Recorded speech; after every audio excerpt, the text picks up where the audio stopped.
ఈ వీడియోలో Maddock super natural universe కి చెందిన స్త్రీ 2 అండ్ మూంజియా ఎలా ఉన్నాయో చూద్దాం. స్త్రీ 2 రీసెంట్ గా ఓటీటీలోకి వచ్చింది అండ్ మూంజియా తెలుగు డబ్ రీసెంట్ గా ఓటీటీలోకి వచ్చింది. ఇంకా మా ఛానల్ సబ్స్క్రైబ్ అవ్వకపోతే ప్లీజ్ సబ్స్క్రైబ్.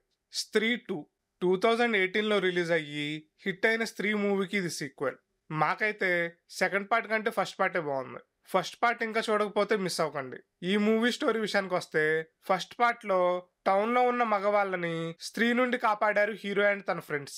ఈ సెకండ్ పార్ట్ లో ఆడవాళ్ళని ఎత్తుకు వెళ్లే తల సెపరేట్ అయిన ఒక కొత్త దెయ్యం ఊర్లోకి వచ్చింది. ఆ గోస్ట్ ఎవరిది, హీరో అండ్ తన ఫ్రెండ్స్ ఎలా వెళ్ళగొట్టారు అనేది స్టోరీ. స్టోరీ బాగున్నా కామెడీ సీన్స్ కొంతమేరకు వర్కౌట్ అయ్యాయి. హారర్ ఎలిమెంట్స్ అవుట్డేటెడ్ గా అనిపించాయి అండ్ సాగదీయడం వల్ల లెంతీగా కూడా అనిపించింది. కొన్ని సీన్స్ స్ట్రేంజర్ థింగ్స్ నుండి ఇన్స్పైర్ అయ్యారని అనిపించింది. ఏ సినిమా లేకపోతే ప్రైమ్ వీడియోలో ఫ్రీగా అవైలబుల్ ఉంటేనే ఈ మూవీని ఒకసారి చూడొచ్చు. ప్రస్తుతం హిందీలో రెంట్ బేసిస్ మీద ఉంది. Next movie Munjya. ఈ మూవీ ఇప్పుడు తెలుగు డబ్బు కూడా అవైలబుల్ లో ఉంది. డిస్నీ ప్లస్ హాట్స్టార్ లో స్ట్రీమ్ అవుతుంది. మహారాష్ట్రలో మూంజియా గురించి ఒక స్టోరీ ఉంది. ఆ స్టోరీ ఏంటో తెలియాలి అంటే ఈ మూవీ చూడాలి. కథ 1952లో మొదలవుతుంది. గోచే అనే 10-12 ఏళ్ల పిల్లోడు తనకంటే 7 ఏళ్లు పెద్ద అయిన మున్నిని ఇచ్చి పెళ్లి చేయమని పెళ్లి అని మారం చేస్తాడు. నాకు త్వరగా పెళ్లి చేసేయండి నాన్న. పెళ్లి ఆపడం కుదరకపోవడంతో బ్లాక్ మ్యాజిక్ కూడా ట్రై చేస్తాడు.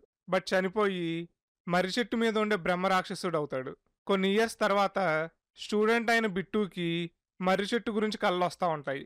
బిట్టు ఎవరు, మూంజాకి బిట్టుకి సంబంధం ఏంటి, చివరికి ఏమైంది అనేది స్టోరీ. ఫస్ట్ హాఫ్ నార్మల్గా అనిపించిన సెకండ్ హాఫ్ కామెడీ ఎలిమెంట్స్తో ఎంటర్టైనింగ్గా ఉండిద్ది. ఎండింగ్ అయితే హైలైట్. సత్యరాజ్ క్యామియో ఇంకా ప్లస్. హారర్ ఎలిమెంట్స్ ఉన్న కామెడీ ఎలిమెంట్స్ ఎక్కువ డామినేట్ చేస్తాయి. బేడియా, మూంజియా, స్త్రీ 1 and 2 మూవీ స్టోరీస్తో ఒక సూపర్ న్యాచురల్ వరల్డ్ బిల్డ్ చేస్తున్నారు. ఇంకా మంచి కామెడీ హారర్ మూవీస్ ఎక్స్పెక్ట్ చేయొచ్చు. ఈ మూవీని అయితే అస్సలు మిస్ అవ్వద్దు. మా రికమెండేషన్ నచ్చితే వీడియోని లైక్ చేసి షేర్ చేయండి. ఇంకా సబ్స్క్రైబ్ అవ్వకపోతే ప్లీజ్ సబ్స్క్రైబ్.